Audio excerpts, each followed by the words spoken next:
So now we will have Swati Daveji. She is going to be speaking about the structural and curricular practices for learning mathematics at Thinnai schools in Tamil Nadu. So I'll be asking you what Thinnai schools are. Swati Dave is an educator and a project management consultant with over 30 years of experience in the fields of civil engineering, education, e-learning and training. She is the founder and CEO of the Institute for the Advancement of Vedic Mathematics, a global charitable organization registered in the UK. Her explorations of ancient Indian mathematics rekindled the educator within her and drove her to create awareness of this amazing system on an international platform. She has conducted Vedic mathematics workshops and training programs for students and teachers at all grade levels in India, Europe, Philippines, South Africa, Lebanon, Egypt, and the USA. So I'm very glad you're speaking about mathematics in the city of Ujjain, which was known to be the center for maths and astronomy in ancient times. So over to you, Swati. Thank you, India Conference, and thank you everyone for listening to this presentation or the study of mine on Thinnai Schools of Education, which was a system in Tamil Nadu. And so the presentation or the study is more about constructing what the system was, how did the school look like, what did the teachers teach, how did the students learn. And you know, before this conference, one of the things that I was looking for is whether we can take some of the pedagogical practices and try to kind of integrate it somewhere in today's curriculum. But coming to this conference and listening to everyone, I think we can just conclude that this existed then. Whether we want to integrate, whether we want to replace, whether we won the battle and make it mainstream is for the next time. But for now, let's just admire, let's just explore what was there and how did it work. Sorry. Okay. So again, thanks to, whenever we talk about the education system, we do have to thank Dr. Dharampal for this beautiful book of Beautiful Tree, which was taken, the name was taken from, as Ankurji also said, was taken from the name from Mahatma Gandhi's speech, where he talked about that the Britishers, they have uprooted our system and broken our beautiful tree. So we're going to now look at, so one of the tree I feel they broke was also the Thinnai schools, the Britishers. And let's see what they did with this beautiful tree. Okay. So Thinnai, what does Thinnai mean? So Thinnai means veranda, and are called as Thinnai or Pial. And such as, again, did we have the local people definitely had the knowledge of these institutions because their kids were a part of that institutions. But it wasn't very well known system outside of maybe Tamil Nadu. Till in the early 19th century, that big survey, which was, or late 19th century when, late 18th century when British East India Company ordered that study of the Indian education system. And at that point of time, the system was not unearthed, but rediscovered. And so the story of Thinnai schools for us starts from when we started knowing about the existence of the schools through the surveys that the British East India Company did. And as with everything else, they did systematically try to close it, to break it, to move it. But still, with all their efforts, the Thinnai schools did continue till mid-20th century is what we talked about. And unfortunately, the material that is available, again, we have been talking about oral transmission. Where do we get them? What's the source of information about the schools? Most of the material is available. Their primers, their study materials are available in Tamil. So there is availability. Again, we just need to stitch the needle and get the correct picture, right? That's the idea. And Dr. Senthil Babu from Pondicherry, he has done an extensive study into the system. And my study of this is, again, slightly carrying it forward and, again, understanding or trying to understand this, not from the modern lens, I wouldn't call from the modern lens, but as an educator today, who has studied in India, is based in US, teaching all over the world. How can we take some of the fragments at least, or what was different then? And so trying to give it a little different lens, or trying to see it in a different lens than just kind of documenting what happened then. Yeah? So as I said, this is Senthil Babu. And so the elementary institutions as, it's not moving there. Oh, okay. Sorry, I'll move there. Yeah, don't worry, I'll move it here. Yeah. So the elementary education systems were called as pathshalas. The higher education were tolls, and then we also had madrasas which taught the Arabic education. That was the general structure of the institutions then.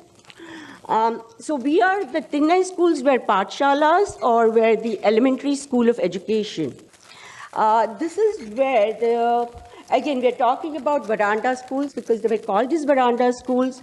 One teacher school, the students used to come sit on a veranda or gather in some very important place in the village. And the students joined when they were around 5 to 6 years old and continued into this elementary school system for another 4 to 5 years. Again, not to make the parallel between what's happening today, but again, we do the elementary education, again, is structured around 4 to 5 years. It was mostly the upper class and the middle class, whatever that class means to us today. Those boys joined the Tinnai schools. Lower caste students or the lower caste kids were still not encouraged, and even if they were encouraged, or even if they did join the schools, they were made to sit separately. And the system was like the groups of the classes were not done based on the age. They were based on their knowledge. You could rise to a different class level if you knew more. They did not follow the US policy of no child left behind, and that you would move ahead even if you don't know, right? That's the US policy right now. So they did have that kind of a system there where the students joined it. And what did they teach? That's what's more important. What did they learn for 4 years, or what did the students learn when they came there? There was no standardized curriculums across the villages. The locus of the curriculum was more based on the need of the community. And like all the pathshalas, because of the sponsors or the stakeholders was also the community, they did have a say in the curriculum.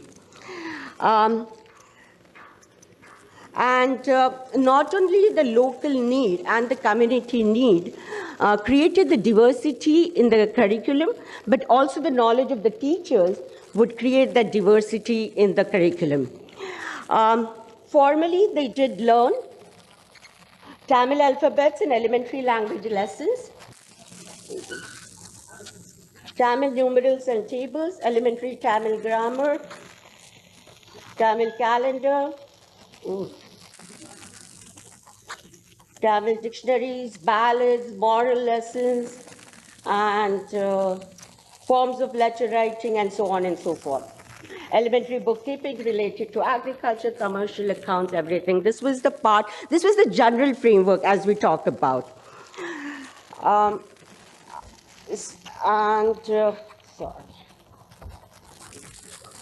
How did they teach it? Now, we learned about what did they teach. This is the general framework. We understood that the students came there. The community dictated what was actually taught. how did they teach? So the learning of the Tamil numerals, so there the language and the mathematics, because my focus is going to be more on mathematics, but the language, like everything else that we've heard, there isn't a clear distinction. So if you learn the numerals, you learn the language together, like how we have different things right now. It's not so different in the earlier years. Sahanaji was talking about the system yesterday, the monitor. There was a monitor, always there, pronounce the numbers which students would recite. Monitor then introduced the graphic symbol for that number in the Tamil notation. I shouldn't have. The students had to recognize the symbol. Okay, now they they pronounce the numbers, they show the thing. They recognize the symbol, associate the symbol with the number name, recite, and then write in sand. And that's where Andrew Bell saw them writing in the sand, right? The monitor would also hold the hands of the beginners if needed. Each number from all primers would be made familiar, and we will talk about those primers very soon. And the primers were not the textbooks, they were manuals. And I'll tell you what the difference between textbook and why do I say what I say.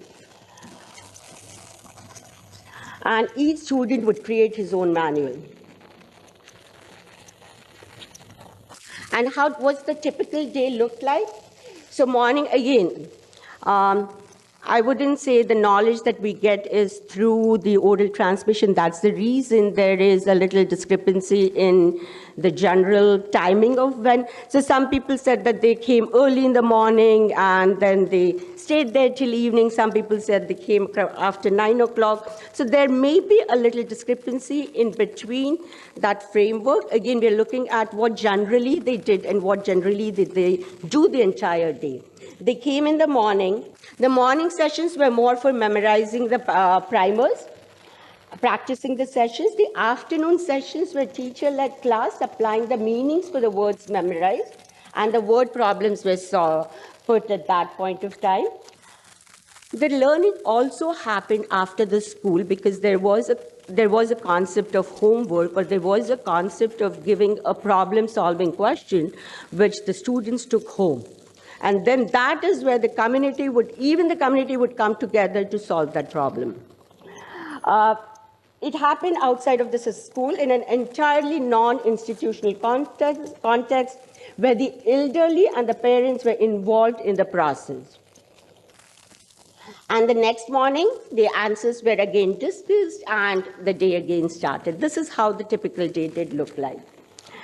And I did talk about the primers. So the system was very much, the foundation of the system is very much based on the primers or the multiplication tables. To just give an example, times table is the only primer that we try to learn as we quote unquote by heart, right? If you don't understand. These people had n numbers of primers, and that's the reason every day 4 hours, 3 hours was dedicated to the oral recitation memorization. And we will look at some of the primers that they were using. So as I said, this is, now please excuse, I know there are very eminent Tamil speakers in this room, so I will still try to pronounce, but if I'm really wrong, that's okay. So this is the first number series was called as Ponilakkam. Pon means gold, and Ilakkam is number place in the literal sense. And this was the first one, which was based mainly on the within Penilakkam, there were 3 series. The first one is Perilakkam, which was the ordinal numbers, the first layer. The second one was Kilvai Ilakkam, the fractions in units of 1 by 320. And the third was Chirain, right? Chirain. Fractions consisting of Chitrin. Okay. Part of 1 3 by this.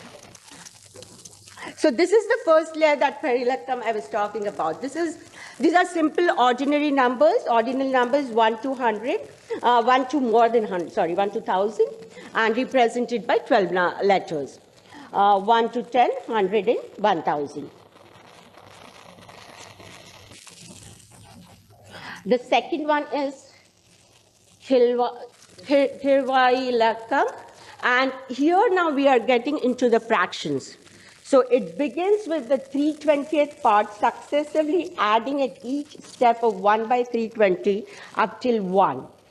Okay?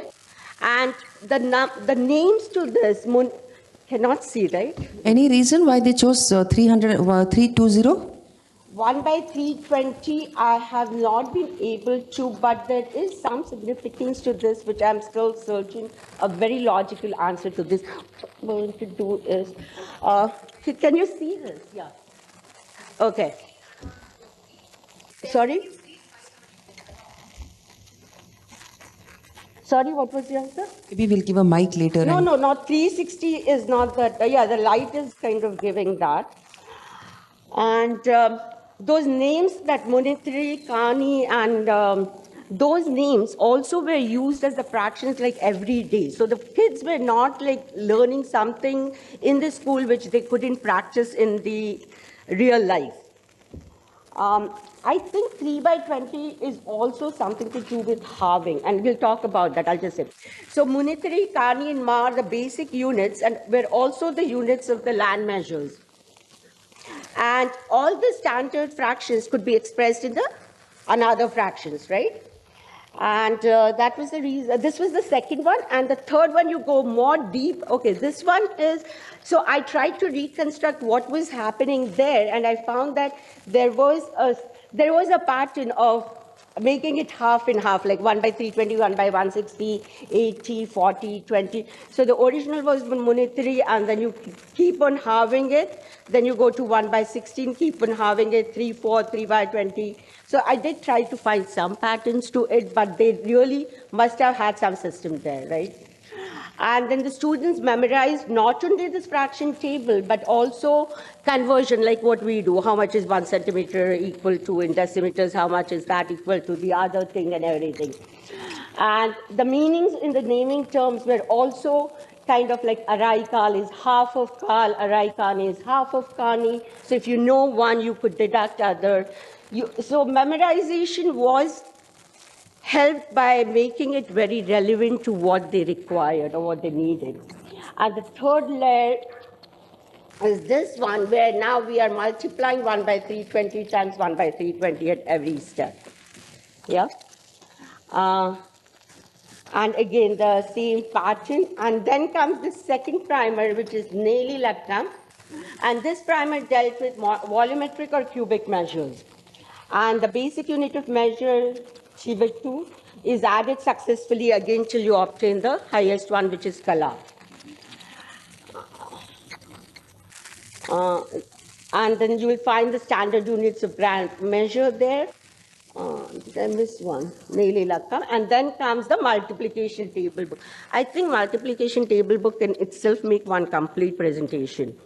They had so many of them, like just multiplication tables.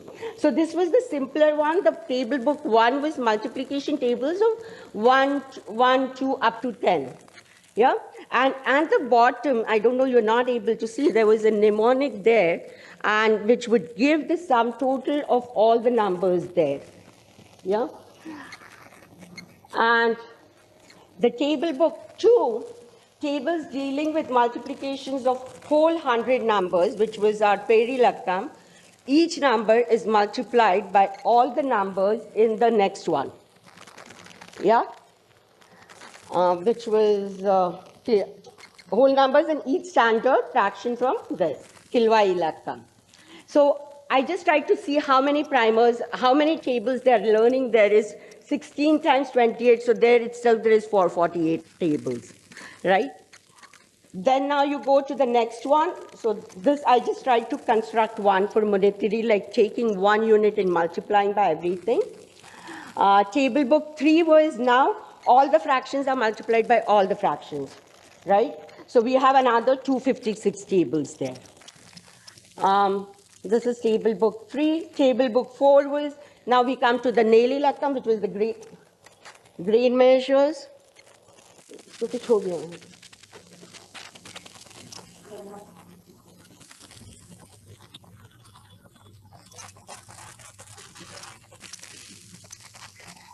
So again, we have 45 times 16, so another 720 there. And besides that, they also committed to the memory list of 4 UCOM, 60 years, 12 months, 15 TT, 7 days, and everything. Now, you would think that this again adds to their memorization, but the theory is also that maybe this was used to weave in stories, talk about the real life, and not really memorizing or doing things, yeah? And then next comes is the Kulimatu, which was the square unit. Now they're learning the squares. This was for calculating the areas, which was very important. And if you look at the way they calculated the square, just the first one, just look at that. They broke it into additions, like 11 is 10 plus 1, and then they multiply it, right? If you look at finding the squares of 3 plus 3, 3 fourths, look at the way they're doing it. 3 times 3, 3 times 3 fourths, 3 times 3 fourths, 3 times. And then there is something like a mnemonic going on there also, that 3 and 3 is 9, 3 and this is translated, but they would have something which would assist them in learning or remembering what they're doing. 2 minutes more. 2? Okay. So I just calculated, so they did study 2, 7, 8, 9 plus primers, which is a very, I think, a conservative figure, which I'm telling. Additional learning happened through another book called Kanakathikaram. And here there would be, it's kind of a journal, not only for riddles, but also some of the solvings of some complex problems. And now what happened to it? What happened? Britishers happened, that's all. Like, that could be one less, because I have 2 minutes, I could say it's the Britishers happened, but it's the same thing. So our first time when the survey was conducted, the report came out that it's in institutions for rote learning, right? And they kind of gave a very negative reporting about it. And the very basis of Tennai pedagogy, which was based on recollection memory, it was recollective memory. It wasn't a rote memory. What happened was they recited everything, and once they are ready, they would write their own manuals. Yeah? And again, so same thing happened, and then Andrew Bell came, he took this, he took it back to England, came back as 3 hours, and now we have a competition in that place where there are some schools which are running on Bell Lancaster pedagogy and some running on Tennai pedagogy. And guess who won? So we are talking about the pedagogy of memorization, oral repetition, learning by listening, which is really a dying art, a dying pedagogy. Not dying, it's like it's becoming difficult for all of us to focus on learning by listening. And so Tennai pedagogy can be classified as not rote learning, but recollective memory, where writing was only an aid. And as I said, there was a problem solving. You understand the problem, you think about what to use, and then kind of put it together. So there was the pedagogy of problem solving. We talked about the language. Language was a very significant factor in the learning of mathematical operations. I'm not going to try and pronounce it, but in Kanye Munetiri, the ye sound was the signal to recognize that it's addition. And if this was missing, then it meant that you have to do a multiplication. Almost done.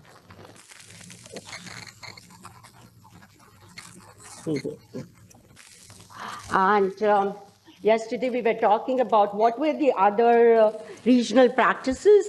I have a complete book of Kaithali Anka, which I found, which is another complete treatise written in Assamese language, and I haven't found anybody. There is Shubhankari from Bengal.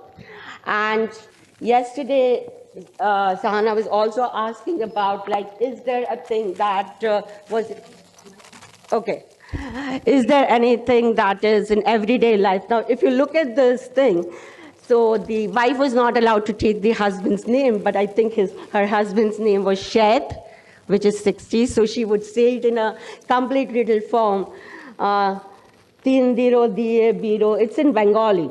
But it means that if you multiply the number 3 by 13 and add 12 and 9, with the result you see the answer is simply Shet, and that is 60. So they would not take the name, but construct these things. And even if you look at the next one, which is Panchanana, This is for Pancha, which is 55, Panchanana, and teen is 1 multiplies 3 with 13 and add 12 plus 4 with the result, one gets the number 55, which is equal to Panchanan, which is also the god Shiva. So this was like a completely integration. I mean, this is another example. I just added it to show that how math in India, in the regional languages, also needs to be explored, looked into what was happening every time. Thank you so much. Thank you so much, Swatiji. But unfortunately, sometimes we couldn't hear you when you were going away from the mic. But anyway. Sorry. It was, and also the slides, the font was small, so it needed to be bigger. Yeah. But still, we got the gist of what you were saying. It was extremely interesting. That I can't even imagine somebody learning fraction tables. Yeah. So it was that advanced compared to what it is today. And those Yes. fractions were definitely used in everyday life. Like they had a different tables for volumetric measures, land measures, everything. And so when you said each student developed his or her own manual, what would that manual look like? So they would then, so you didn't have a book to read all this. This was all through oral tradition. The final exam would be rewriting all of these primers for themselves on palm manuscript. Because till then they would learn on sand, the final exam, or they would graduate by writing all of these on a palm manuscript. And some of the palm manuscripts are available still in the library. In somewhere, I think there are. You can find those, yeah. Wonderful. So there is, my soul is feeling satisfied because mathematics made an entry just now. This is the land of Bhaskara, Brahmacharya, Brahmagupta, Yeah. and we didn't mention mathematics until now. Any questions? Yes. Lalita ji, the singer.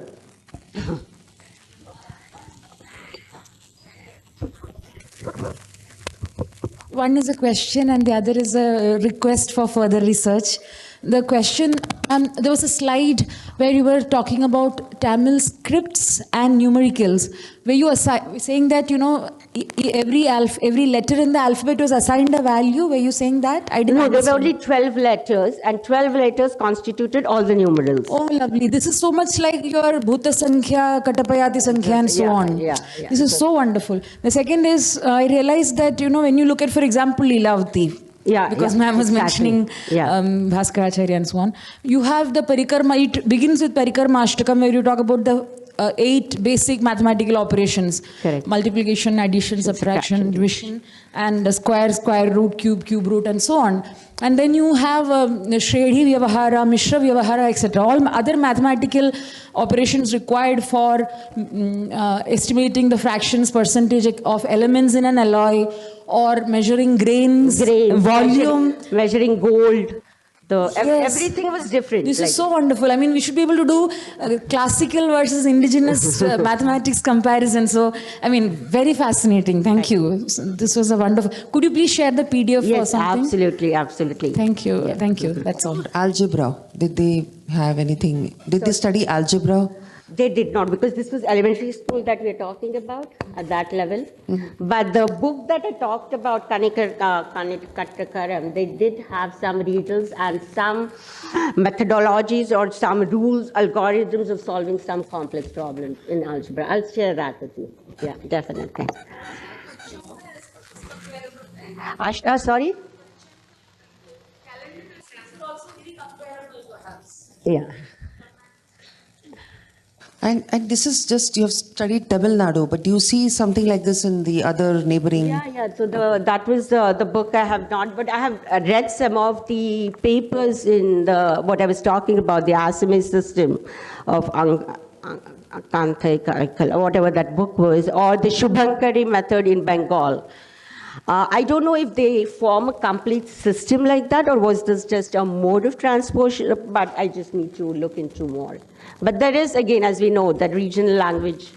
Also, it's like besides Sanskrit, where else can we find more about the math, right? Tamil was so good. Yeah. It's so rich by a single letter or the kind of explanation you have given. What is to be understood is the Max could be in part of the Tinai school doing it so well because those people were having a wonderful background and the foundation of the language. That was so good. Therefore, these tools could actually come to them. Right. Yes. Kuri that you mentioned. Sorry, just couple of things I wanted to say. One is this whole fraction tables. Yeah. I remember like my mom is very good at math, and then like she used to have trouble like understanding why we were struggling with it. And she used to say the tables they learned were in Tamil, and there were all these fractional tables. Yeah. She was like, you're not doing 6 tables, 16 tables. We used to learn fractions like oru kaal, rendu Yeah, kaal, are, moonu kaal, Yeah, mukkaal. yeah, exactly. Yeah, and this was post-independence, so I think they carried it They over. did. She studied in a government school, so this Thinnai education carried over because I think those teachers in the government schools must have undergone Thinnai education, and they would have carried that forward. That's one. And this the measurement of kuri etc. in some, for example, when you buy wood. You don't buy square meters, etc. Yeah. The traditional carpenters, Yeah. they only give you the kuri measurement. Correct. So it's very interesting. So in some places, they still preserve this kind of calculations. Normal calculation, the carpenter won't understand. Yeah, That yeah, is if they'll it's a only traditional- understand this Yeah, one, he'll like- only do kuri. So very interesting, lovely. Thank you. Thank you. Yeah.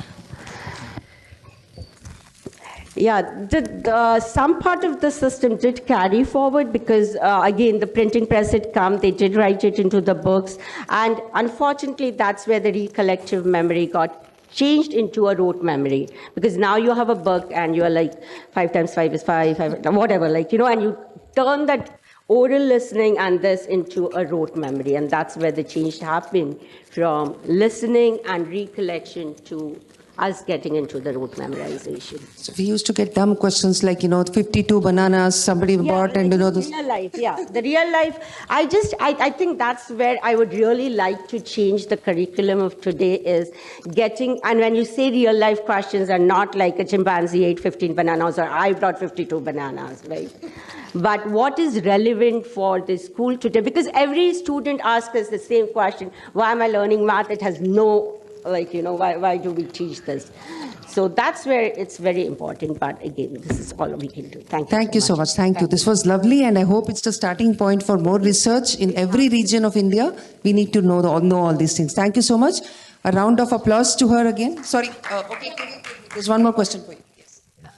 Yeah, just an add-on.